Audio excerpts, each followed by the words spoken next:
So good morning, Hymie Gordon, sitting in Cape Town, South Africa. Yeah, and it's a rainy Cape Town this morning. Lots and lots of rain around, and yeah, good to see you, Anita. Yeah. Thanks, Hymie. Thanks for joining us this morning. So just to introduce this video call, the Future Leaders of the World has picked different key partners to work with over the years, and EnneaInternational, whom Hymie is a founding partner, one of the two founding partners of Ennea 11 years ago, is a very close and special business organization with a purpose and a mission in the world that reaches very deeply into my own heart.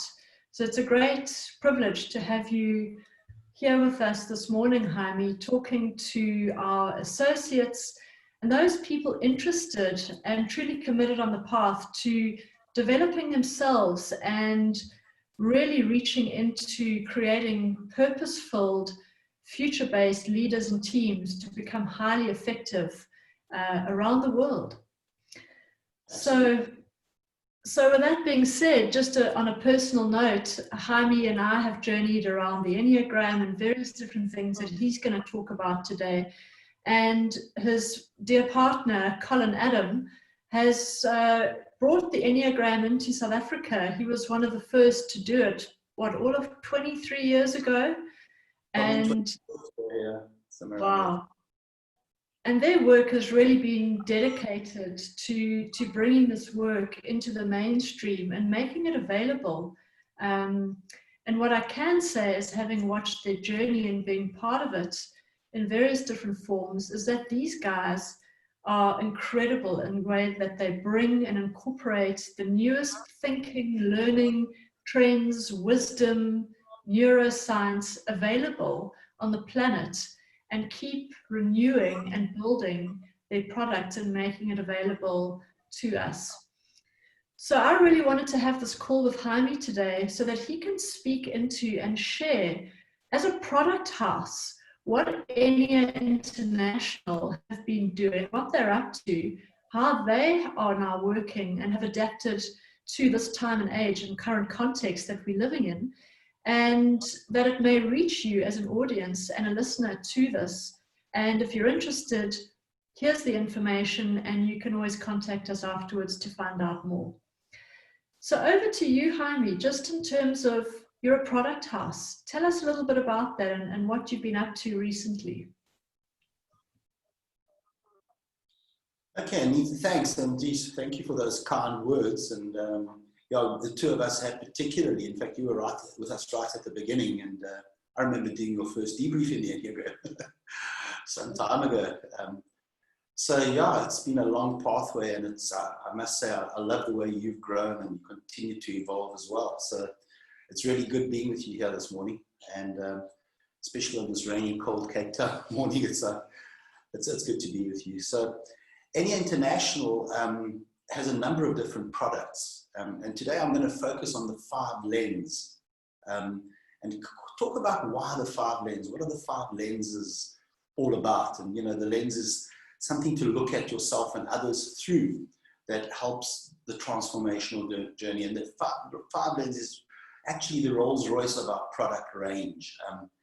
Just briefly, we have another product called Ennea World, which is a direct online product that will be launched in the next while. We have a range of products called Learn Smartly, where we map the Enneagram to learning styles and bring in a whole lot of things to improve learner efficacy and prepare learners to become better, and or more mature learners to just become deeper learners. And today we live in a world where there's lifelong learning, and you know, and that whole concept of agility, of the growth mindset, requires us to constantly be able to learn and unlearn at pace. And so our products speak into that. It's about helping people understand themselves and others better. And as they do that, becoming less and less reactive and more able to respond, to live their life less from fear and doubt and more from love and hope. So the work that we're doing is really to try and make individuals, families, teams, happier places to be in, and also the ability to unlearn and relearn at pace that requires a growth mindset, which sits really on fundamentally on a deep level of self-awareness. So that's just a little bit of a summary, but perhaps I should just take you into the 5 lenses and really what they're all about. So our view is a little bit different to the traditional assessment sort of house or product house, and that is that human beings are messy creatures and behavior is always contextual. So to ask you to fill in an assessment and you fill in 50 questions and now I know you better than you know yourself, that's yesterday's game. Today, it's more important to actually help you self-discover who you are, what are your triggers, what is it that causes me to be reactive? Can I see it? Can I take a pause? Can I get ahead of it? So the 5 lens approach says that the first thing that you need to understand is what are your levels of stress? Because if I'm literally stressed out of my head, I'm going to be I'm going to be in my lower self. I'm going to be a lot more reactive. If I'm in a great space, I'm going to be able to be more responsive. So, and stress is really a big factor in today's world. So the opposite to stress is resilience. So our resilience model looks at flexibility, mental flexibility. What is the story that I'm telling myself and others about who and what I am that creates my current reality? And I need to be able to understand it. Am I cynical and negative, or am I optimistic and positive? Where am I on that continuum? Because behavior is always on a line between 2 positions. Secondly, it's the emotional stability. How reactive am I emotionally? Do I just spew my emotions out, or can I take a pause? Where am I in that space? And then self-efficacy is that can-do attitude. So the resilience model really is the foundation of the building, so to speak. If your foundation is strong, your building you can build it. And then on that sits emotional health or personal mastery. Some people might refer to it as EQ. And essentially, it's kind of the 6 factors in our personal mastery are quite deep. It's are you able to accept yourself just the way you are? And we're really looking at the person's sense of self-worth, because that's the base of emotional health. So am I okay? Do I have this big inner critic? And if I do, can I work with it? Can I turn the volume down on it? What are the practices that I need to bring in? Directed passion. How clear are my goals? I mean, if I get into my car and I don't know where I'm going, I'm going to drive in circles. So directed passion is goals and the passion to achieve them. Curiosity. How open and curious am I? And impact on others. Do I impact others in a positive way? Acceptance of reality. Am I able to focus on what I can do something with and let go of stuff that I can't? And global connection. How connected I feel. So that is emotional health factors combined with resilience give us what we call an integration index. And at a low end, I'm going to be reactive. At a high end of integration, I'm going to be very responsive. So that is more important. It doesn't matter what assessment one uses. After that, it's really important if you're working developmentally at a deeper level with people to understand where they are in those 2 lenses. Then, of course, the Barrett or social drives, and the Enneagram have a different flavor. So we took all those models and combined them, and we created the social drives. And those are really your primal fears. Drive to survive, food, safety, shelter, security. Those are primal from caveman days. I mean, me need food, me need cave. And today it's all the complexities of modern life, safety, security, job security, everything else. And actually, I need to become unconsciously competent. And as I do, my drives recede and I move through into the drive for affiliation. It's about relationships. So that's the next level up, is the drive to affiliate, to be part of, to be inclusive, to be part of a family. But if that's very hard, what is it what's my fear that sits under? Why can't I just become a little bit less attached? And so each of these drives have deep, deep meaning. And then, of course, the drive for recognition and achievement. So those 3 drives are another lens, which is extremely useful for coaches. And then I transcend my own needs and I become selfless service to others. So if you're working with an individual and they're very low in the drive to transcend, they're still stuck in the me stuff. If they've moved high up in transcend, they've moved they flipped the M to the W. They've gone from me to we. So very, very useful in terms of coaching, in terms of development to work with us. And then, of course, the neurocenters or heart, head, and gut, as we talk about in the thing. So am I a rational, analytical thinker? The prefrontal cortex. Am I an emotional being? The limbic system, And you know, it's quite strange because I feel before I think. And yet, I tend to default to thinking. However, if I want to build sustainable relationships, I'm going to connect at the level of the heart. One looks at Apple computers as a simple example. Why do people buy Apples? Because you can actually buy any other computer at half the price, twice the performance, because I have an emotional connection. So the emotional space is really important. And emotion and thinking is sometimes like water and oil. And then, of course, the gut. You know, and today, as you know, the gut is referred to as the second brain, and there's millions of neurotransmitters in the gut. And the gut is really split into two. It's sensing, which is like practical, down to earth, hair stands on edge, I want to get going, versus intuition. And the intuition is that I just know something. Without knowing, I know it. I have a deep sense of knowing. So measuring those centers and understanding where you're out of balance, if you're out of balance, and where the work is a really powerful model all on its own. In fact, any of the lenses, we have skills modules on all these different lenses individually as well, but any of these lenses are extremely important and can be used as a whole development theme, and you can build around those as a practitioner. And then, of course, the Enneagram. And the Enneagram, you know, as you mentioned, I mean, we deeply seated in the Enneagram, and we tended to use science to guide our relationship with the Enneagram. So a lot we've taken flack at times for breaking the theory, from introducing the social drives, which has exactly the same meaning, but much more useful for coaching, introducing you know, the neurosciences as opposed to the traditional heart, head, and gut. So we've done a lot of work around the Enneagram, and we've integrated these 5 lenses together. And the Enneagram says there's 9 ways of seeing the world and 9 ways of being in the world. And actually, it's probably the biggest cause of conflict is people assume that we see the world the same way. And as you start to understand that we're all different, and it's such a beautiful lens to explain difference in families, in teams, in organizations. And then, of course, the underlying drivers, the triggers. What is it that causes me to be reactive? Where is my area of avoidance? And I mean, in simple psychological terms, when a kid's born, they come into this world and there's just this oneness. And then, you know, at a young age, there's this childhood, either actual or perceived wounding, and the young child decides, geez, my needs aren't being met, and I need to change my behavior, and the ego defense mechanism emerges. And this young child changes their behavior, and as an adult, it's largely unconscious. And the Enneagram talks about an area of avoidance. I never want to go back to that. It didn't work for me. So when people push me then, and of course the Enneagram 8 would be avoidance of being vulnerable, being powerless, being at the mercy of. So if you poke the bear bites you. But as the 8 learns to be open and vulnerable and moves to the 2, so the beauty of the 8 really emerges, that we're able to use that power and service of. So the Enneagram is just such an incredible model.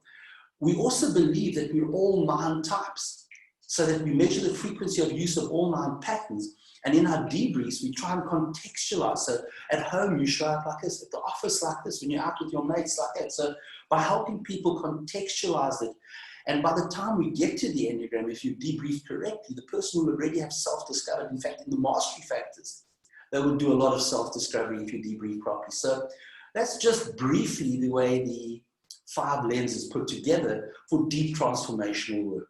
So if you really want to work with somebody, you really want to get under the surface and actually get in quite quick and deep, it's an incredibly powerful tool, as you well know. So that's a little bit around the 5 lenses. And then, of course, that pulls through into team effectiveness. That pulls through into skills modules. So what we do is we built a fully integrated platform that pulls into a whole series of team interventions, team processes, skills development, and stuff like that, where they pull the essential measurements through and then aggregate it for self-paced learning in teams and groups, you know, asynchronous learning essentially in teams and groups and stuff like that. So people are able to work in a team and group, and our coaching report, these 5 lens report has coaching questions. It's like a developmental toolkit. So the whole approach is for developmental and transformational. Yeah. Beautiful, rich work, Hymie. And thank you for taking the time, the beautiful walkthrough of the 5 lenses.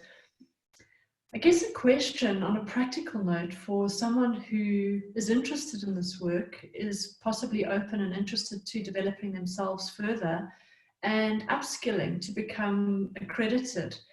Could you talk about what's on offer currently with Ennea and how you're making that available to people in today's times during lockdown, virtual situations? Yeah. So everything in our business has been microwaved. Our trajectory has gone onto steroids due to COVID. So COVID is, going to change, as we well know, the way things are. So corporates aren't, I don't think, going to go back in any big degree to old traditional methods. For a long while, everybody's been trying to push corporates to do online, more and more online, and it's been coming. I think this is going to be accelerating it. So for us, we've taken our certification training online. And currently, we are running groups online. So it means that people can join in from wherever they are. And the intention is to actually be able to enable people to do certification on their own.